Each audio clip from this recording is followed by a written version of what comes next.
Бұлай ғой, жаңа Арекен біраз нәрсені көрсетті. Бұл бәріміз білетін, мұрнымызбен, өзіміз денсаулығымызбен сезініп жүр. Ауа ортақ, су ортақ. Сондықтан да мына жерде 2026 жыл келіп қалды. Жандарыңыз мұрнының ұшында, асығыссыздар білем дегенменен әуелі жаңа технологияларды орнатып алмай, ешқандай да 10 жыл тұрмақ, 5 жыл рұқсат сұрауға да қақы жоқ деп ойлаймыз. Сол бір екіншіден сұрақ. Мына жерде кеше осы тақырыпты бастап көтергенімнен анық-қызда кезінде жұмыс жасаған, қазір жұмыс жасайтын грузчик жігіттер шығып жатыр. Мына Әуезов көшесінің бойында жасырын түрде бір база бар. Маған координатасын бәрін жіберді, дәлелді мұнда бүткіл дәлелдерім бар.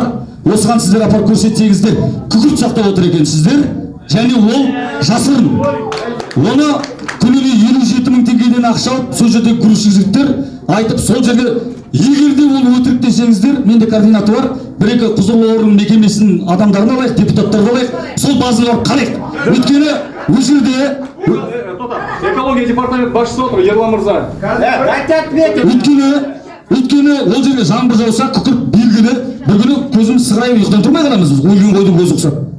Сондықтан да ана беті қалай болса солай ашық жатыр, тек бетін білдірмеу үшін тор сеткілермен жауып қойған деп дәлелді суреттерді барлығы менде мұнда тұр.